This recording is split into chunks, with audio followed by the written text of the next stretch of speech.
1981, a cable channel would sign on. MTV, otherwise known as music television, was introduced to the world, featuring non-stop music 24/7. At least that was what was promised 45 years ago. The first words uttered on the channel were, "Ladies and gentlemen, rock and roll."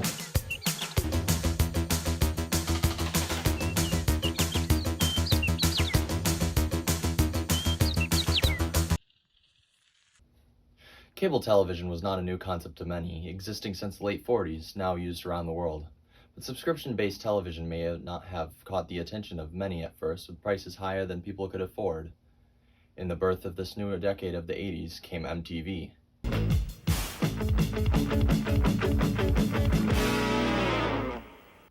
Over the waves on the 1st of August, 1981, cable subscribers could tune in their television sets to MTV, the channel launching off with Video Killed the Radio Star, the Buggles' hit from 2 years prior.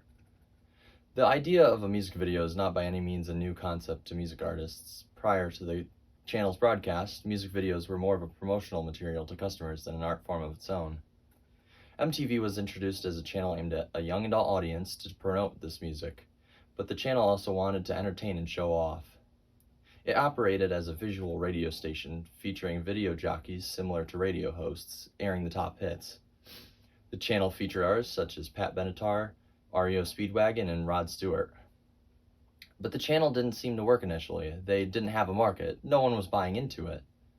After a year, the rotation dried up. People didn't want to listen to Rod Stewart for the 10th time that day. This forced the company to get creative. They needed a plan, leaving us with the I Want My MTV campaign. Around 1982, the company wanted to advertise. They wanted to shove it in your face. They got celebrities to shout, "I want my MTV," on the network. The first was Mick Jagger. David Bowie followed suit, among others. Pride. They need to show their pride in rock and roll. They'll be shouting, "I want my MTV. I want my MTV." And the campaign worked. The network took off, and in 1983, many artists signed with the program. Michael Jackson, The Police, Duran Duran, among the other artists, had their videos aired on the program, helping with their success. Initially just rock music, the channel would feature other genres. This was the year Michael Jackson's Beat It shined at #1 on MTV, and would contribute to advertising and skyrocketing sales of his album Thriller to the #1 spot of best-selling albums of all time. The same year, the program would air the infamous Interview with Kiss, the band most known for their flashy makeup and stage identities. September 18th, 1983, the members would come onto the television, trading leather alien suits for light-wash jeans. They wiped off the layers and layers of face makeup. When they finally revealed their true appearance to MTV, the public had mixed reactions. People were taken away by the matter and didn't know what to think. It was a great deal to many fans, but this wasn't a sign that the band was dead, rather a change of the times to continue. 1984 had sensed the staying power of the cable network and would expand and introduce its own awards program similar to the Grammys, the VMAs, or Video Music Awards. In 84, the Cars would win Video of the Year with You Might Think. Winners of the award ceremony would go home with Moon Men, which were MTV's trophy featuring this feat on the channel. Categories included Best Male and Female Video, Best Group Video, Viewer's Choice, among other categories, most importantly the previous mentioned Video of the Year. Music videos would become tighter, higher budget, and were more focused on their art direction, as if they were films themselves. 1985, Dire Straits, VH1, and Viacom. Another #1 video of the year, this time featuring CG animation, or computer-generated animation. Computers and 3D graphics at the time, and now, could be considered primitive, but that didn't stop Dire Straits from full-force rocking the medium and their band to #1 on MTV, with a guitar opening and a cry of, "I want my MTV," a callback to the ad campaign from 3 years prior, still carrying into the halfway mark of the decade. Money for Nothing proved that even a band who only experienced a modicum of success in the past could, with the right gimmick, ride a music video to international superstardom. Let's back it up to a bit to January 1st, 1985, when VH1 was launched, not as a competitor, but as a parallel to MTV. Focusing on the songs more aimed at the adults of the time, rather than the rock and roll that influenced the youth on MTV. although the same year as VH1's inception, both MTV and VH1 would be bought out by Viacom. MTV was then rearranged. Instead of freeform playlists of music that covered a video jockey's entire shift, videos were packaged into discrete blocks based on genre, and the network shifted its focus from music to youth-oriented pop culture.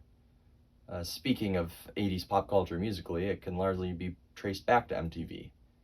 The 80s brought such hits such as Take On Me, not to mention Thriller, with a number of zombies rising from the dead in choreography, including Michael himself, and the voice of Vincent Price narrating in certain verses is at a mile-long length at 14 minutes. It blends promotion and art and is in turn its own short film of sorts. Aha was also able to tell its own story, but within 4 minutes in Take On Me, with a blend of hand-drawn animation and live action crossing worlds between the girl in the cafe and the band's lead vocalist, Morton Harkett, trying to escape the comic book to be with her. Either of these videos are instantly recognizable to many who would had even a notion of knowledge in the topic of music. The MTV logo itself is a logo recognized by many, one of the many staples of the 80s. The identity that the channel had made for itself by this point is what many still think of years later, with its 45th anniversary nearing us this August. The hand-drawn logo with its Helvetica black subtitle is as recognizable as Teenage Mutant Ninja Turtles, Blockbuster, or Super Mario is to the 80s.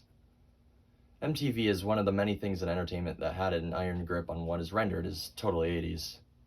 From the video to the clothing to the attitude that the artist and the channel set for itself, it transformed the youth culture then and is still influencing many as we take a look back onto the topic. In the summer of 1985, MTV would air one of the biggest concerts of all time, with a collaboration of artists such as Queen, Paul McCartney, U2, David Bowie, Madonna, and Phil Collins. The list goes on.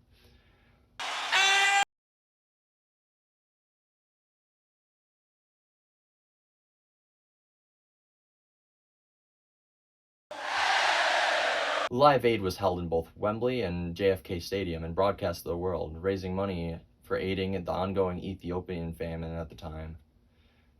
The concert itself revolved around the live feed for channels such as MTV. To ensure continuity in the broadcast, artists were given no more than 20 minutes of stage time, and equipment needs were kept to an absolute minimum. There had been previous engagements between artists for similar causes, such as Band-Aid's Do They Know It's Christmas Time, and also spawned We Are the World in the same year as Live Aid. Amongst the tragedy of the Challenger, the release of Ferris Bueller's Day Off, and the rise of the Nintendo Entertainment System was the 1986 VMAs. Broadcasted live from New York, Los Angeles, London, Miami, and New Haven, Connecticut, this year's VMA was considered the most daring, from the acts to the show itself, being hosted by 5 of MTV's top video jockeys: Downtown Julie Brown, Mark Goodman, Alan Hunter, Martha Quinn, and Diesel Zappa. There were said to be miscues amongst other problems with this year's VMA, but overall accomplished what was set to happen and accomplished this daring feat. With appearances from Pet Shop Boys, Dire Straits, Aha, Kate Bush, Talking Heads, amongst others, this was a stacked lineup of music artists and headlines. This is the Video Music Awards, where Dire Straits would win their Video of the Year for Money for Nothing. I will briefly mention that 1987 brought fresh content with MTV News, a segment with both political and musical news for the viewers. 1987 also brought a breaking of records. Peter Gabriel, former band member of Genesis, would break the barrier, gaining 9 Moonmen in the 1987 VMAs for his breakthrough music video, Sledgehammer. Peter Gabriel would have this video created using full stop motion with the help of Aardman Studios. This is the same studio with the creative minds behind the Wallace and Gromit franchise. This music video is an achievement to music videos as a whole. The creative minds behind this project made something new for each scene, creating a new surreal feeling and enticing video for viewers. Many consider this the pinnacle of accomplishments in music video industry. MTV would expand further out with a regular stream of music with Yo! MTV Raps in 1988. This gave viewers exposure to the world of rap and hip-hop. The genre was on the rise in the late 80s, and the time slot for MTV Raps would increase its popularity. It came at a crucial time in the genre's relatively young life, born out of backstage concert footage. It had been largely ignored by the mainstream media. Cheney on NPR adds that the rating points was like a 9 or 10, And to put that into context, a network thing at the time would have been like a 2.0. Like, it was off the charts immediately high interest. It was very successful for the program to air these segments, giving life to the genre and increasing its popularity. Even with the introduction of Yo MTV Raps, the channel was more than just rock and roll at this point, showcasing a variety of genres: pop, new wave, electronics, amongst variants of rock. The end of the decade was on a roll, bringing the audience new, fresh segments, although deviating slightly from the initial direction that the channel was going for. 1989 would be in line with pushing music still, introducing MTV Unplugged, a program featuring acoustic performances of artists' music. By the 90s, the channel began to take a turn. MTV began to lose its value as a 24/7 music channel, opting for blocks of television productions such as Beavis and Butthead and Daria. By the late 90s, early 2000s, the precedent that the channel set a decade prior was de-emphasized completely. Reality television would end up taking over the music channel. As we look back upon the 80s on MTV, the channel made its mark on media, influencing its culture and generation. From the awards to the artistic talent brought in for each video, the channel really brought something special to the 80s that cannot properly be replicated with modern media.